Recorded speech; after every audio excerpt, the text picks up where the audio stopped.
Welcome to This Toast is For You, a podcast celebrating the people who make our lives better. I'm your host, Kay Elizabeth, a licensed counselor, coach, and PhD, and I interview delightful people who support our health through financial stability, healthcare, education, the neighborhoods we live in, and the relationships we keep. So give a listen if you are in need of a dopamine hit, or if you like toast, because this toast is for you. So my name is Amy Engler. I am one of 3 assistant principals here at Southwest High School. I started at Southwest last year, was my first year at Southwest, and I had that title of Admin TOSA. And TOSA stands for Teacher on Special Assignment. I was everything from the 504 building coordinator. I dealt with transportation for our students that are homeless, highly mobile, and had special ed transportation requests. I did groups with social emotional learning for students, helped with professional development. So kind of a variety of different things.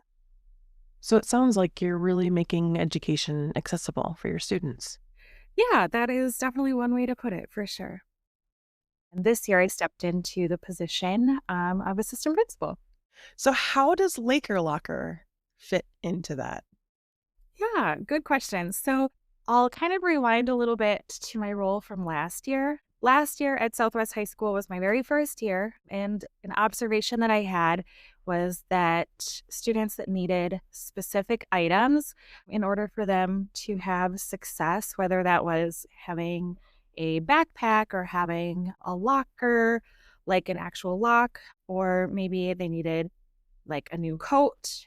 We had kind of siloed groups of people in the building, individually supporting students with individual asks, if that makes sense. So if I needed a jacket, I would go to this person. If I needed school supplies, these are the couple of teachers that I would reach out to. And when students would ask me for stuff, I, as an adult, was not even sure where to go. And so I thought, as a student, how hard that must be, and how we're really adding in more barriers for student success by having them have to ask multiple people that had to have a specific key for a specific place that it was stored. And thought at that point it would be really important to bring all of the people in our school that are doing amazing things and just give a home to all of the items that students go through and need on a daily, a weekly, a monthly basis. So my big vision is just to get all of this stuff into one spot so that if a student needed something, they just have to go to one location and any person in our building can access this space. So I bounced around a few different names, came up with the Laker Locker, and then found on the very first floor of our building, really close to our social workers and our counseling staff, we found a book supply storage room. But the books have been in there for God knows how long, and it was dusty and gross, and our custodial crew, our engineers said, well, you're welcome to use this room, but it is kind of a disaster. It's a big mess. And I opened the room and it's floor to ceiling books. It's dusty. It's stinky. It's kind of like a lost room of the school that I think people forgot about. So I shared my vision with my mom, and my mom is 72 years old, and she came down, and the two of us and our assistant principal from last year, Megan Rangel, we went in one day and we started pulling down all of the books. Whoa, you had your 72-year-old mom pulling books down off the shelves? That's a lot of work. I know. I was on the chair and I was like standing on my tippy toes, and then I would pass it down to my mom, and so we started washing and scrubbing floors and walls. I outsourced from Facebook Marketplace a beautiful rug to put in there. I went to get some cute decor for the bulletin board and brought this space to life.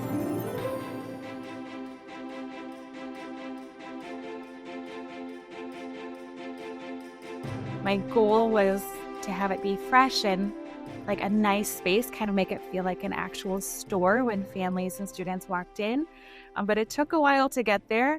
The first rendition had 2 large bookshelves and then a like a mop or a broom across the back wall, and that's what I would hang the hangers on. And then our custodial engineer crew said, that's not going to hold. And they drilled like rods across the whole back wall for us. We started with one, and then I said, Dan is our head engineer, and I said, Dan, one is great. If we had one on the bottom, we could put more things on there. Now we have the whole back wall from floor to ceiling, coats and clothing, a half a wall long full of shoes. And now we are able to have a full pantry of non-perishable food items. Just continues to grow and continues to also be a opportunity for our Southwest community and our staff members here to put love into the Laker Locker. This school year alone have accepted close to $3,000 in donations. So we had from the class of 1974, they wrote us a check for $1,500. And then the Lake Harriet Methodist Church, they wrote a $1,000 check for us as well. And then in addition, as a community organization in Richfield, and I wrote a grant, and about a week ago or so, my mom just reached out to her over the weekend, and she shared that she went to Menards. They had like 11% rebate, which is so cute, like anything you can fit in a bag, and continues to even just support by buying socks and hats and mittens and gloves. And she continues to ask about the Laker Locker and is always willing to jump on in and help. So all of these community resources have been able to really help and support us so that we can truly give back to our students and our families. That's incredible.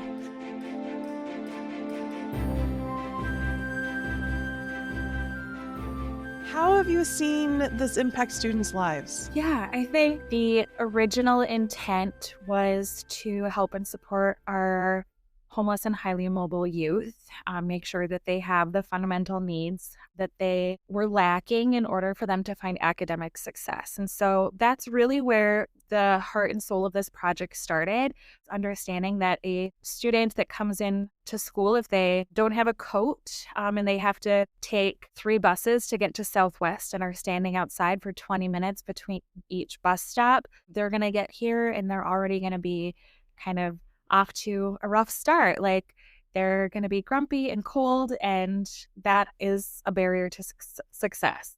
And if we can do anything to help and support them so that when they come in, they have everything taken care of, then they can really truly focus on the important stuff, which is academics. I think the beauty of the Laker Locker is that it reduces barriers for a wide variety of people. It's not just our homeless, highly mobile youth. I have run into a number of students that, as a young teenage girl, they get their period and their periods are really, really heavy, and they will either bleed through what products they are currently using, or maybe it's just a surprise and they weren't expecting to get their period. And years past, it likely would have been like they go to the nurse and then they go home. What we are able to offer now is a student is able to come down and we're able to get them clean underwear, clean feminine hygiene products, and leggings. Usually girls just want black leggings, and then they can go about their day. So they're able to actually stay in school, stay in class, and focus on those academics. Yeah, those were the announcement bells. Pardon us, but don't worry, we did actually keep the announcements at the end because they are, quite frankly, a delight. All right, back to the interview. Here we go. Yes. So who it really benefits, that it's not only a space for students experiencing homelessness or that are highly mobile, but it in fact helps all of our kids. A near and dear example that I like to share, because it really speaks to the fact that helps all of our scholars. So we had a young boy after school, kind of in a panic, come and find me and is like, oh my gosh, can I get into the Laker locker? I really need a coat. The Laker locker, first and foremost, is a no questions asked space. Any kid that comes in, they can take what they want and what they need. I shared, oh yeah, you're welcome to grab a coat. And he said, well, I need a coat because my mom normally drops me off at school in the morning and our garage is heated and our car is heated up. So I just run into school and I don't wear a coat. But she just called and told me that she's unable to come pick me up after school today and I have to walk home. I don't live that far, but it's like, 10 degrees out.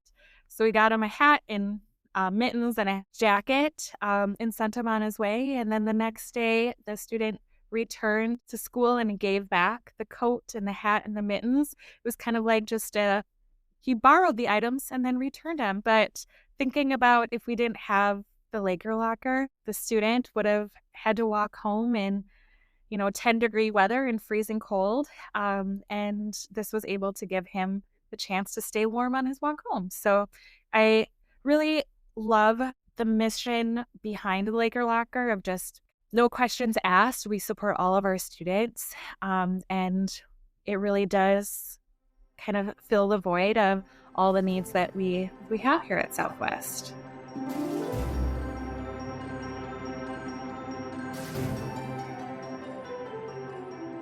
Last week, I overheard a boy ask, shoot, I forgot my t-shirt today for practice. Does anyone have an extra shirt?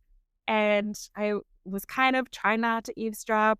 And the boys said, hey, isn't there that free store downstairs? Can't you just go get a shirt from there? The joy that I felt just knowing that we can help and support kids in such a wide capacity. So I overheard that and I was like, we do have the free store. It's the Laker locker. Who needs a shirt? Come on down. And I was able to get the young boy in and get a t-shirt so that he could participate in basketball practice that day.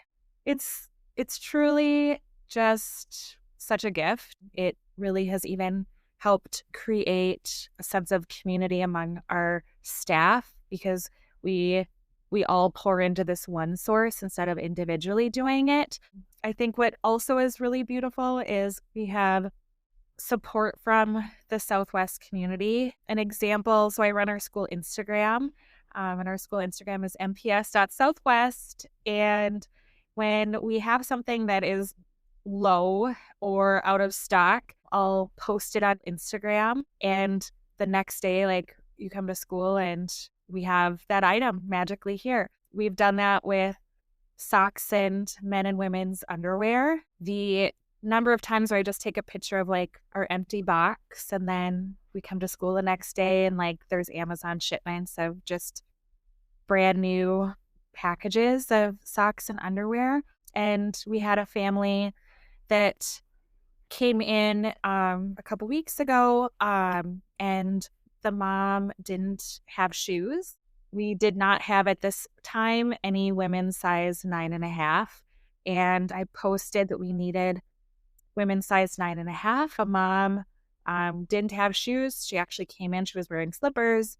And the next day we had just, I think, 5 pairs from a couple different women. They dropped off shoes and then another box brand new with tags.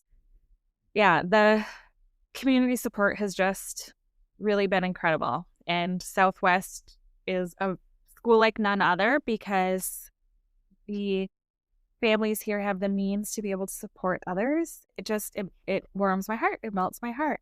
I have a very hard day-to-day job some days, and Laker Locker brings purpose and joy and helps me stay committed to the true fundamentals of what it means to be an educator.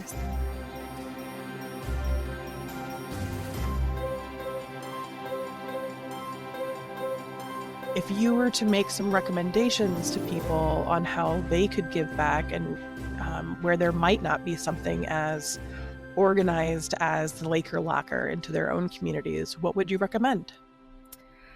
That's a really good question. So typically the support that goes to families that are homeless, highly mobile is run through a school social worker, and reaching out to your community school's social worker is a really great place to start.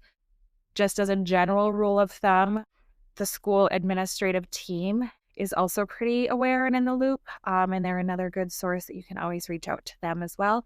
And at least here in South Minneapolis, our neighborhood schools are posting and sharing a lot on Instagram, very specific items like size 3 toddler snow boots, or very specific items for families and needs. And so that would be another resource as well, is just kind of watching the school's social media handles, because a lot of times schools will share out what's needed so that the community members in that network see it and can help as needed. Is there anything else that you want to share about the Laker Locker before we transition a bit?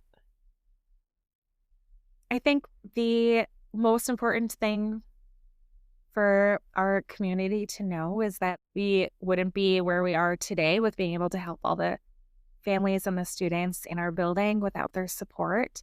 The school community at Southwest has supported our vision and purpose for fulfilling and sustaining the Laker Locker. That's wonderful. Thank you. And speaking of gratitude, if you were to think about someone who has impacted your life in a really positive way, who has increased your quality of life, who would that be? Wow, that's not something that you get to think about a lot. I think Grandpa Louie and Grandma Kay. So my grandparents met when they were very young, and they picked potatoes in Wisconsin. They were first generation from Poland and from Germany, and they really did not have a whole lot of financial means when they were younger.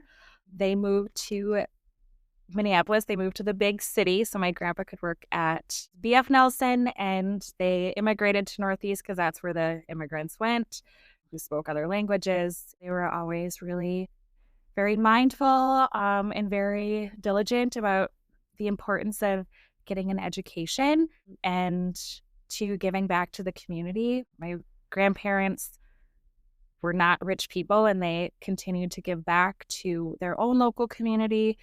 And I think having that as role models really helped me to see that you don't have to have a lot in order to help others. If you have extra seats at your table, to invite others to come and take a seat with you and enjoy and share in the meal. If you have 5 winter coats, I mean, for crying out loud, you only need to wear 1 every single day, right? Like, get rid of those 4 to the people that really need it more than you, and care about your community and care about others around you and get your education. And so, yeah, that would be who I would think of is my grandparents. Well, cheers to Grandpa Louie and Grandma Kay. Yes, cheers. Assistant Principal Amy, for recognizing that there were resources in the community, for recognizing that there were people who wanted to assist, for seeing that there was need, and for taking the onus and the initiative to not only create a plan and a process and a strategy and a mission, also for creating the space, physically creating the space, but also bringing the community into the fold so that they can also benefit. Even if they're not benefiting by receiving, they're benefiting by giving. So for bringing the whole community into the fold to be able to benefit from the Laker Locker, this toast is for you. Cheers. Cheers. Thank you. That's so kind.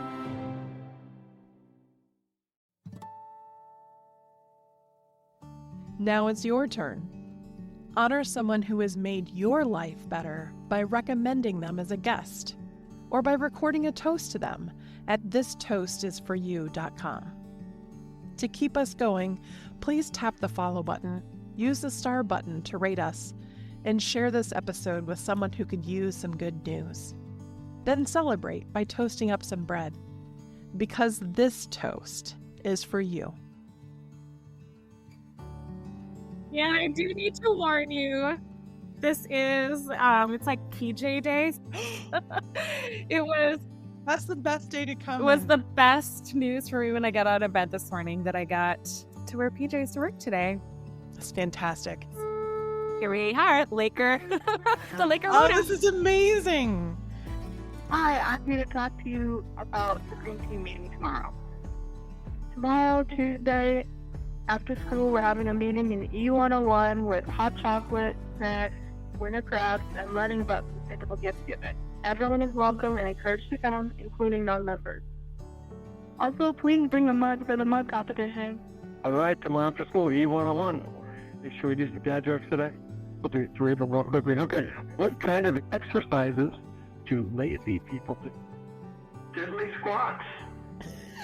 Wow.